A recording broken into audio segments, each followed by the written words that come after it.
guys, this is Alea Jen and welcome back to my YouTube channel. So for today's video, bakit kailangan makinig tayo or alam natin yung procedure, batas, and makinig tayo sa OWA and PDOS? Kasi tinuturo doon lahat, tiniprepare ka doon emotionally, physically, mentally, and then also sa OWA is matutunan mo kung paano yung tama para kahit paano makakaintindi ka rin ng mga salita nila.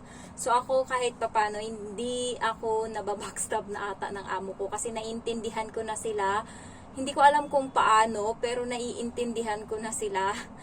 Minsan nga naggaganon yung amo ko sa akin, napapatingin, sabi niya, naintindi, alam mo? Sabi ko, oo. Sabi niya, sino nagturo? Sinasabi ko lang yung bata. Sinasabi ko lang yung bata. Pero tinuturuan talaga ako ng bata. Palitan kami. Tinuturuan ko siyang mag-Tagalog, tinuturuan niya ako mag-Chinese. So, kahit nga tawag nito, mga salita natin, alam niya na yung iba. Lalo yung mga mura, alam niya na kasi parati ko siyang minumura kapag naiinis ako and puta, gumagano na, pisti. Sabi nga nila, wag ko daw wag ko daw sabihin. Hindi ko maiwasan kasi nga yun yung mura ko, lalo pagka yung alam mo yun, hindi sinasadya na dula sa bibig mo and ang bilis ng bata maka-gets ba. Tapos nung nakaraan sabi ko sa kanya, kumain ka na. Sabi ko ganun, ayaw mo kumain, pakain ko to sa iba. Sige, sige, gumanon ako. Tapos nagaya niya yun, sige, sige. Tapos naririnig ng ng amo ko, ng dalawa, nung mag-asawa. Sabi ng bata, sige, sige. Tapos sabi ko ng amo ko, ano yun? Sabi ko, okay, okay. Tapos ayun, parang na yan ng bata na kapag ayaw niyang kumain, sinasabihan ko siya naghuhugas siya agad ng kamay. And then, siya ngayon, nag-aral siya ng swimming dyan sa baba ng namin, building namin, may swimming pool, may mga kasama siya. And then, may isang Pinay doon na yung, yung alaga niya is nag-aral din ng swimming and ngayon nagsuswimming yung bata, siya ng cellphone and then narinig niya doon yung sige-sige na nagsabi yung yung katulong na Pilipino na sige-sige. So sabi ngayon ng bata sa akin, Jen, narinig ko yung kahit yung amo kong babae natawa. Jen, narinig ko yung yung salitang sige-sige sa baba. Sabi niya ganun. Sabi ko, talaga? Ayan, so bakit alam natin dapat yung mga batas? Kasi maduduga yung mga amo dito sa Hong Kong. Kapag alam nila na wala kang alam, dudurugin ka nila, alam mo yung wawaisan ka nila. Especially guys, kapag nag-break kayo ng contract or na-finish contract kayo and then may ipapasign sa inyo and ang nakalagay dyan is blanco na papel. May mga, parang form yan parang biodata or resume, ganon. Biodata, ganon. And then may mga blank-blank dyan. Tapos sasabihin niya ngayon, pumirma ka na dyan. Sa sunod ko na yan, fill upan. Huwag kayong gumanon, huwag kayong pumayag na pumirma doon. Sabihin niyo muna na, lagyan muna ng reason. I'm not going to sign this first without any reason in the remarks. Ganun ninyo. Kasi, importante yun guys. Paano kung siraan kayo doon or i-blackmail kayo, edi kawawa kayo, hindi na kayo makakabalik dito sa Hong Kong. Sa mga holiday, kailangan alam nyo yan kasi may ibang mga amo na sinasabi nila na sunod na, hindi yan sa'yo, ganon. Kailangan alam mo kung saan ka may holiday. Yung amo ko, napapansin niya na alam ko lahat kung kailan yung holiday ko kasi yung bata nga, sinabihan ako nung nakaraan na pakainin ko daw siya nung Lunes kasi holiday yon, pakainin ko daw siya, samahan ko daw siya pumunta ng park. Sabi ko, hindi pwede, holiday ko yun. Tapos pagka punta namin sa may pool kasi binibihisan siya. Sinabi niya sa amo ko, sabi niya, Monday ba, holiday ba yun? Hindi ba pwede si Jen na magtrabaho? Naririnig ko kasi singkiyat. Always nilang ginagamit dito.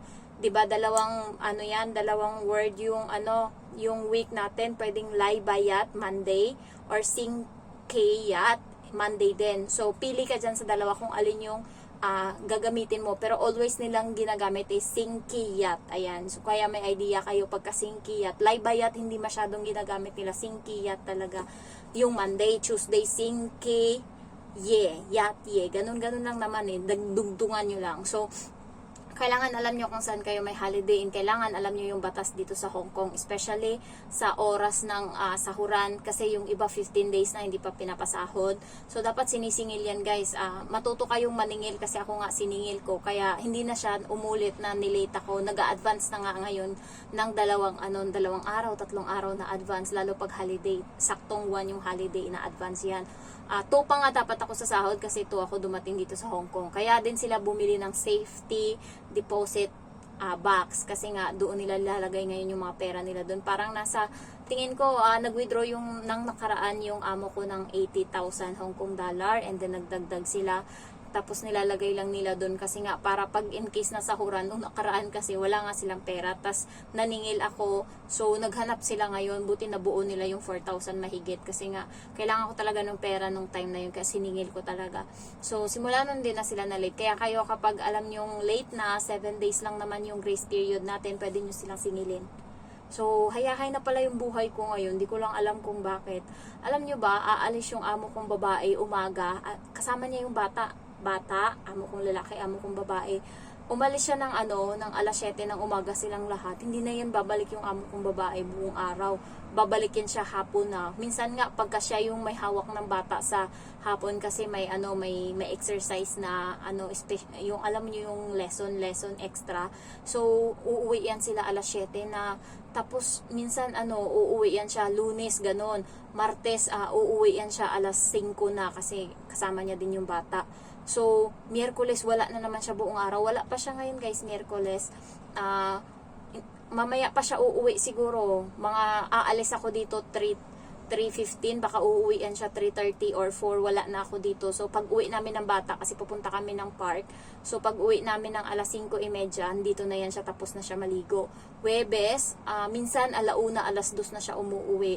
Hindi katulad dati na pagkatas niya maghatid sa bata alas 11, andito na yan siya alas 10, alas 11, yan. Tapos nagpapaluto yan sa akin minsan ng pagkain. Pero ngayon hindi na, Friday wala na naman yan siya buong araw, and magkikita na lang yan kami doon sa bahay ng parents ng amo kong babae, alas 3:30 na. So, ganun na yung routine ko. Sabado, day off ko. Linggo, gigising yan sila mga alas 11 or alas 12. Kung hindi sila pupunta ng temple, pag pupunta sila, gigising sila alas 9, and lalayas yan sila lahat. So, uuwi sila ngayon, alas 5. Ihahatid lang nila yung bata sa akin, papakainin ko, and papatulugin ko. Sila aalis yan silang mag-asawa, babalikin sila alas 10 na ng gabi. So ang gaan-gaan na, kaya nakakatulog ako ng matino na, tas hindi na ako napapagod, hindi katulad dati. Pero sunod na linggo wala nang pasok yung bata, kaya wala na rin.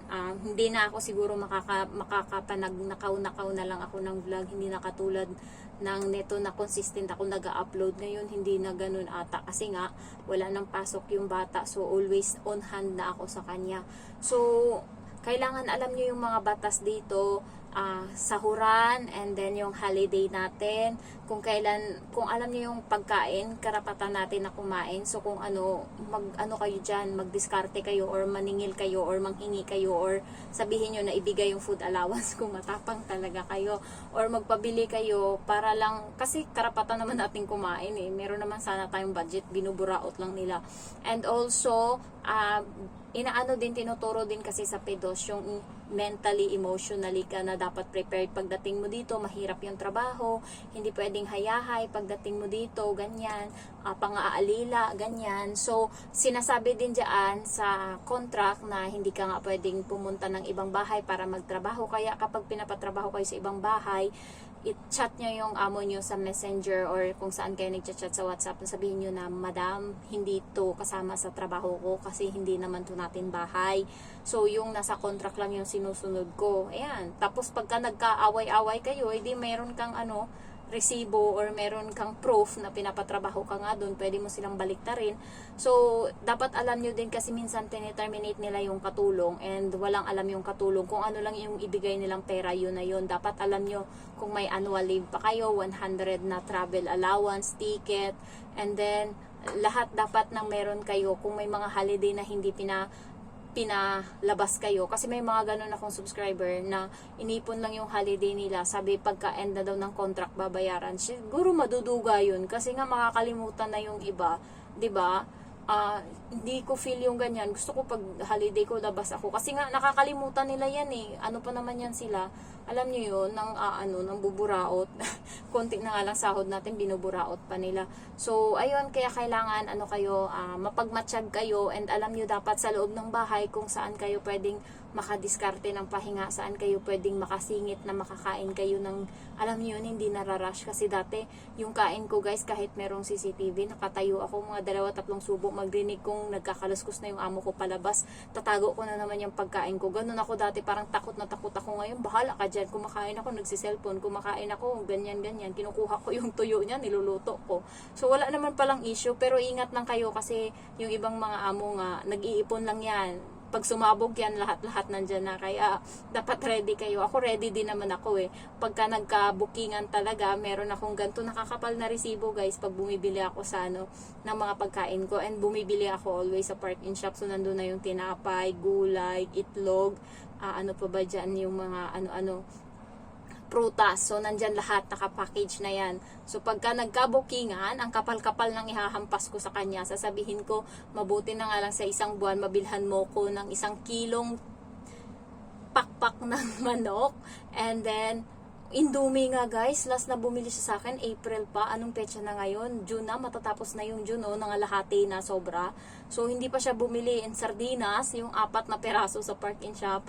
Pero hindi ko rin kinakain, ayoko na yan. Paborito ko yan dati, pero simula nang yun yung pinapakain sa akin araw-araw dito nung bago ako. Kasi nga, nahiya ako, natatakot akong kumuha ng pagkain. Kaya, ayan, parati yung kinakain ko. Simula nung yan kinakain ko dito, hindi ko na yan gusto, maamoy ko pa lang yan, nainis na ako. Ayan, umuulan na naman. So, yung weather dito sa Hong Kong parang abno. Uulan, tas mamaya iinit. And then, yung sahig namin nagtakal na, umangat na dahil sa kakabasa ng ulan. So, ayun lang guys. Thank you for watching. Gusto ko pa sana magchika, pero kailangan ko nang matulog. 1 hour lang kasi yung tulog ko. And then, ayun lang, thank you for watching, and kailangan makinig kayo sa OWA and PIDOS na mga dyan na makinig kayo kung paano mag-ipon ng pera, ganyan.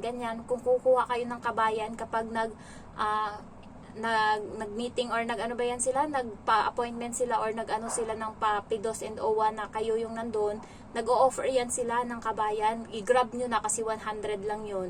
100 lang yung babayaran nyo, meron na kayong passbook and ATM ng kabayan savings kapag kapag OFW ka. So ayun lang guys, thank you for watching and I love you all, bye bye.